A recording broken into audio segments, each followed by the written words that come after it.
Տիկին Իսկանդարյան, ուզում եմ անդրադառնանք Իրան, Միացյալ Նահանգներ, Իսրայել վերջին օրերին սրված հարաբերություններին, նաև արաբական հեռուստաընկերություններով հայտարարվեց, որ հնարավոր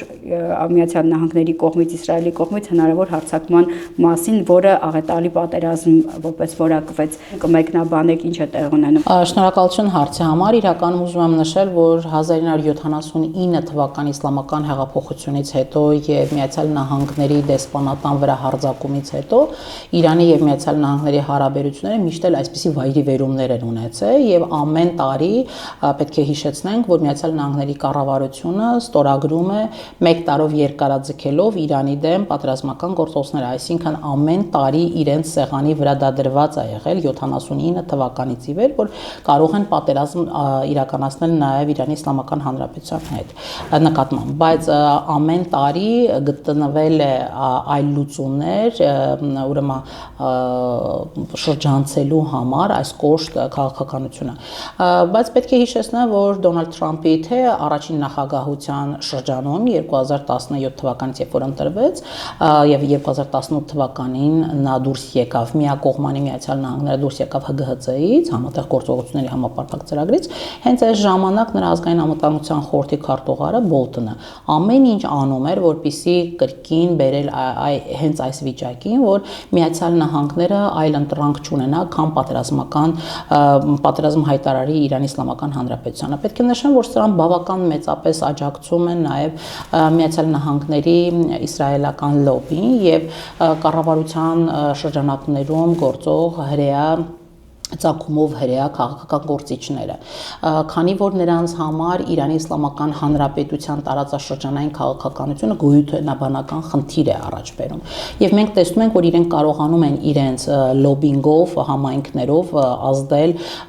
ուրեմն Միացյալ Նահանգների հատկապես հանրապետական կուսակցության ներկայացուցիչների վրա, եւ ինչպես ասացի, Դոնալդ Թրամփի առաջին նախագահության շրջանում եւս բավական սուր արտահայտվում էր այս իրավիճակը։ Այժմ Դոնալդ Թրամփը գալով կրկին իշխանության Միացյալ Նահանգներում հենց առաջին ուրեմն օրերից էլ նույնիսկ ընտրարշավի ժամանակ էլ հստակ նշել էր, որ իրենք նպատակ ունեն Իրանի Իսլամական Հանրապետության հետ կնքել պայմանագիր միջուկային ծրագրի շրջանակներում։ Այստեղ հարց է առաջանում, բայց չէ որ կար այդ պայմանագիրը եւ Միացյալ Նահանգները միակողմանի դուրս եկավ։ Պատասխանը այն է, որ այդ կնքված պայմանագիրը բացարձակապես չի բավարարում Դոնալդ Թրամփին, այսինքն այն որ 10 տարի բանակցվել էր եւ կետեր էր բերվել, որտեղ բավարարվում էր որոշակի չափով եւ Իրանի շահերը, ընդգրկված էր եւ Միացյալ Նահանգների շահերը եւ Ֆրանսիայի եւ Ռուսաստանի, դա բացարձակապես ձեռնտու չէր Միացյալ Նահանգներին, այսինքն մենք տեսնում ենք, որ Իրանի Միացյալ Նահանգների նախագահը փորձում է իր կետերը մտցնել պարտադրանքի միջոցով եւ փորձել առավելագույնը ստանալ Իրանի Իսլամական Հանրապետությունից, ցուցադրելով իր ուժը, իր հաստատակամությունը եւ ճնշման մեխանիզմներով ավելին կորզելու նպատակ է հետապնդում։ Ես կարծում եմ, որ առաջին հերթին Միացյալ Նահանգները այդ պայմանագրի մեջ, նոր պայմանագրի մեջ, որ ուզում են կնքեն, անպայման ներդնելու են նաև հրթիռաշինության հարցը, որովհետև մենք գիտենք, որ Միացյալ Նահանգները Թրամփի իշխանության շրջանում եւ հենց առաջին շրջանում հստակ նշում էր, որ խնդիրը միայն միջուկային ծրագիրը չի, այլ նաև պետք է սանձել Իրանի Իսլամական Հանրապետության հրթիռաշինությունը։ Մենք տեսանք, որ Իրանի հրթիռները հասնում են Իսրայել։ Այլ հարց է, թե քանի բաց թողած հրթիռից է հասել Իրաքին, բայց կարողացել են հասնել եւ նրանք ցանկանում են անգամ սա սահմանափակել, այսինքն վերահսկել Իրանի հրթիռաշինությունը, ինչը յուրաքանչյուր անկախ պետության իրավունքն է, անկախտելի իրավունքն է եւ Իրանի Իսլամական Հանրապետությունը չի գնալու սրան։ Այսինքն այս առումներով մենք տեսնում ենք, որ լարվածությունը ցավոք սրտի աճ է գրանցում։ Իհարկե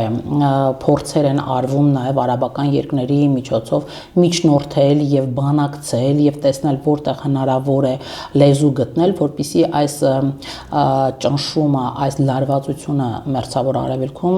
մի փոքր թուլացնել, որտեղ եթե իսկապես այս պատերազմը սկսվեց, իսկապես սա լինելու է աղետաբեր պատերազմ։ Պետք է փաստենք, որ Իրանի Իսլամական Հանրապետությունը եւս ունի իր գործիքները դիմադրելու եւ դիմագրավելու տարածաշրջանում մի շարք երկրներում նա ունի ներկայություն եւ բնականաբար այդ օջախները սկսելու են ակտիվանալ եւ դուրս գալ դիմալ ուրեմն պայքարելու եւ որոշակի խնդիրներ են ստեղծելու թե Միացյալ Նահանգների, թե Իսրայելի, թե հենց կոնկրետ գործող այդ երկրների տարածքներում։ Այսինքն այս ամենը ցույց է տալիս, որ եթե իսկապես Միացյալ Նահանգները այնուամենայնիվ անցնեն այս գիծը եւ պատերազմական գործողություններ իրականացնեն Իրանի Իսլամական Հանրապետության նկատմամբ, բնականաբար Իրանին այլ բան չի մնալու, քան դիմադրելը եւ պաշտպանելը ինքը իրեն բոլոր միջոցներով։ Նկատենք, որ մի վերջի փուլի անցյալ տարվա մեջ պատժամիջոցների հետ կապված թեթևացում էր նկատվում Միացյալ Նահանգների Իրանի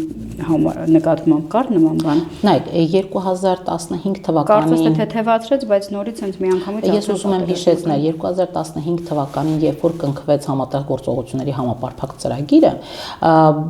ուրեմն ՄԱԿ-ի անվտանգության խորհրդով իրականացված բոլոր պատժամիջոցները Իրանի Իսլամական Հանրապետության վրայից հանվեցին։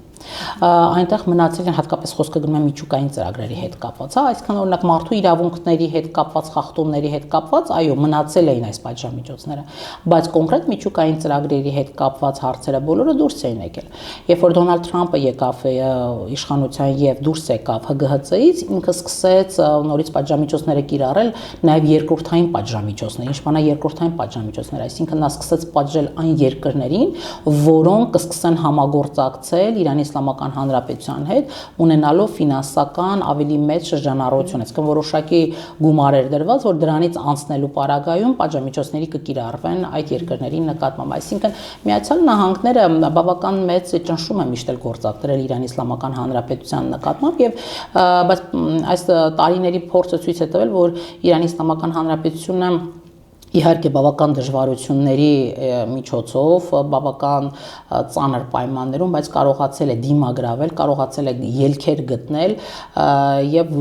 ուրեմն պահպանել իր տարածաշրջանային թե դեմքը, թե քաղաքականությունն է իրականացրել բավական ակտիվ։ Բայց եթե Միացյալ Նահանգները իսկապես որոշի օգտագործել գնալ ռազմական ճանապարհով, սա իսկապես բավական ծանր է լինելու Իրանի Իսլամական Հանրապետության համար։ Տիկին Իսկանդարյան վերջերս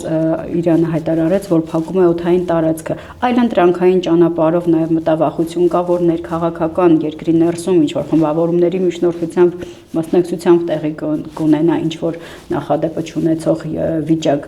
որ խնդրեմ այս մասով կասեք, ինչ խմբավորումների ինչի մասին է խոսքը։ Ես իրականում ուզում եմ ձեր հարցը հենց ի սկզբանե չեղարկել, որտեղ օդային սահմանը չի փակվել։ Նման լրատվություն տարածվեց, որը հետո հերկվեց, ոչ Միհրը նման բան չի տարածել, բոլորը հղում էին անում Միհրին, բայց Միհրի վրա ոչ մեկ էլ մեր գործակալությունը նման բան չէր տարածել, այսինքն դա կեղծ լուր էր, որը տեսնում ենք այս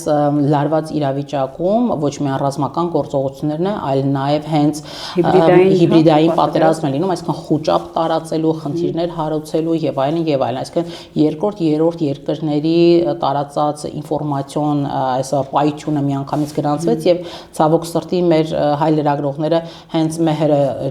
չուսումնասիրելով կամ վերլուծաբաններին, ովքեր որ տիրապետում են չհարցնելով, իրենք սկսեցին արտատպել եւ փաստորեն տարածեցին այդ ինֆորմացիան։ Հետագայում երկու օր հետո հերկվեց, հստակ նշվեց, որ մեհրը նման բան չի ասել եւ Իրանի օդային տարածքը փակված չէ։ Այս պահի դրությամբ միայն կա լարումը, բայց դրան զուգահեռ կան նաեւ գնում են նաեւ անդրկուլիսյան բանակցությունները եւ հույս ունենանք, որ կկարողանան երկու կողմերն էլ գտնել այն հնարավոր շեմը, որը թույլ կտա համագործակցության ճանապարհով մի փոքր լիցքաթափել լարվածությունը, որտեղ իսկապես այս լարվածությունը օր-օրի ավելի է մեծանում, ինչը բացարձակապես ձեռնտու չի տարածաշրջանային երկրներին։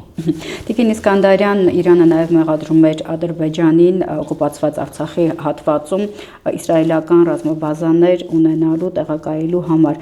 Վերջը ինչ պարզվեց, կան այդ ռազմաբազաները, չկան այդ ռազմաբազաները։ Իրականում սրա մասին մենք ձեր նախորդ հաղորդումների ժամանակ եւս խոսել ենք եւ ուզում եմ նորից հիշեցնել այն, ինչ որ ես ասել եմ հենց այն ժամանակ։ Այո, Իրանի Իսլամական Հանրապետությունը հստակ նշում էր, որ իսրայելական հատուկ հետախուզության ուրեմն գործակալները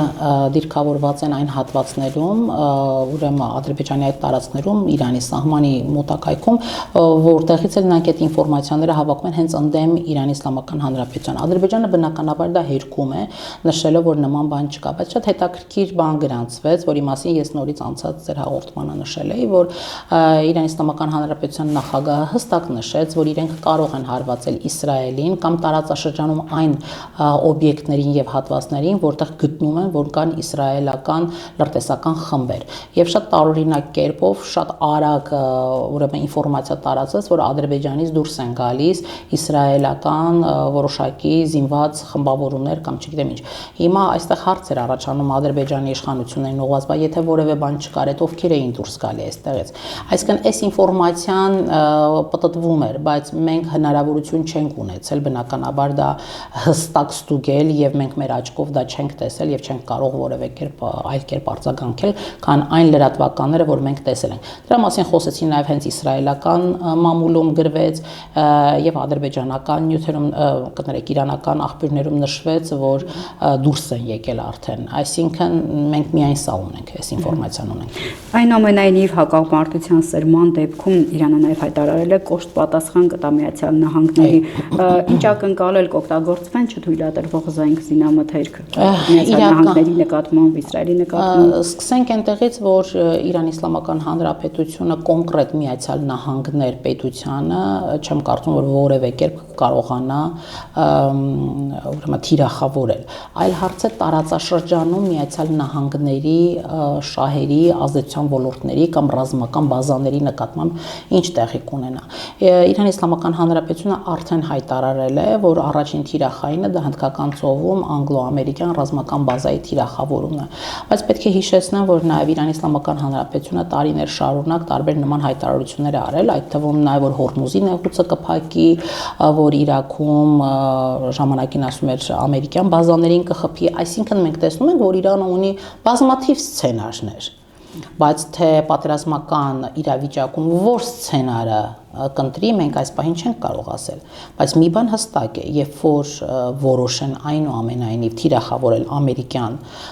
շահերի կենտրոնը, իրենք պետք է հաշիվ տան իրենց, որ դրանից հետո Միացյալ Նահանգները շատ ավելի խիստ պատասխան է տալու։ Սրանով է նաև պայմանավորված, որ Իրանի Իսլամական Հանրապետությունը երբեմն ավելի զուսպ քաղաքականություն է իրականացնում, որտեղ այնուամենայնիվ Միացյալ Նահանգների ռազմական պոտենցիալը եւ Իրանի Իսլամական Հանրապետության ռազմական պոտենցիալը դրանք լրիվ տարբեր բաներ են։ Հայաստանի աշխարհաքաղաքական դիրքն այնպիսին է, որ ունենք թշնամի պետություն Ադրբեջան, Թուրքիա, Իրան, հակամարտության սրման դեպքում մեծ հայաստանցիներից Հայաստանի սահմաններին Հայաստանին ինչ է սպասվում, եթե Աստված մի արասը, եթե այդպիսի պատերազմական իրավիճակ ստեղծվի, որտեղ մենք պետք է հասկանանք, որ առաջին հերթին լինելու է փախստականների մեծ հոսք։ Արդյոք Հայաստանի Հանրապետությունը պատրաստ է այդքան փախստականների ընդունել մեկ, երկրորդը արդյոք Հայաստանի Հանրապետության ազգային անվտանգությունը կարող է